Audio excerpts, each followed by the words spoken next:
अस्सलाम वालेकुम, welcome back to my channel. आज शलजम का खट्टा मीठा अचार बनाएंगे और मैं आपको बताऊंगी कि कैसे लंबे अरसे तक हम इसको महफूज रखते हैं, इसलिए वीडियो को आपने एंड तक ज़रूर देखना है। आधा किलो शलजम लिए हैं।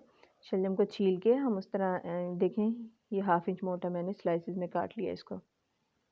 अब पानी को मैंने उबलने के लिए रखा है, खुला पानी है एक पैन में।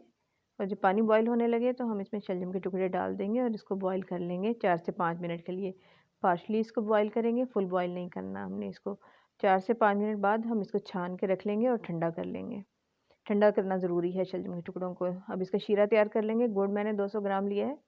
150 से 200 ग्राम तक गुड़ का इस्तेमाल कर सकते हैं। 1 गिलास पानी शामिल किया है। अब इसको चूल्हे पर पकने के लिए रख देंगे। हमने इसको इतनी देर तक पकाना है कि गुड़ जो है वो मेल्ट हो जाए। कोई हमने इसकी तार वगैरह नहीं बनानी, बस सिंपली इसका गुड़ मेल्ट हो जाए और इसको हमने ठंडा कर लेना है।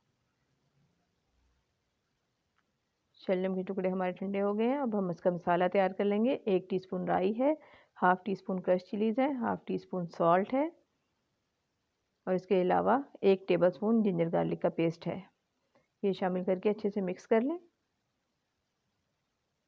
बहुत यूनिक अचार है, ज़रूर तैयार कीजिएगा। सर्दियों में बहुत अच्छा लगता है ये चावलों के साथ।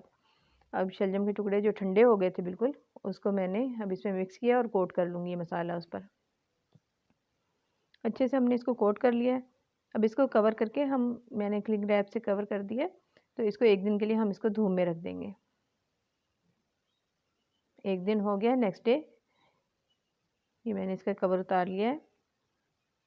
अब शीरा जो हमने तैयार किया था वो भी ठंडा हो चुका है और उसको हम छान के इसमें शामिल कर लेंगे। छानना बहुत ज़रूरी है ताकि नीचे जो भी इसके इम्प्योरिटीज़ हैं वो रह जाएँ। ये देखें, नीचे अच्छी खासी मिट्टी होती है इसमें गुड़ में, तो वो नीचे ही रह जाएगी। इसको अच्छे से मिक्स कर लें और दोबारा से हम इसको किसी जार वगैरह में डाल लेंगे और 3 दिन के लिए हम इसको धूप लगाएंगे और फिर हमारा अचार तैयार है।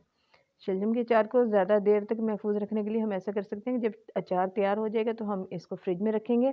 और दूसरी बात यह है कि इतना ही डालें जितना खा सकें। Thanks for watching.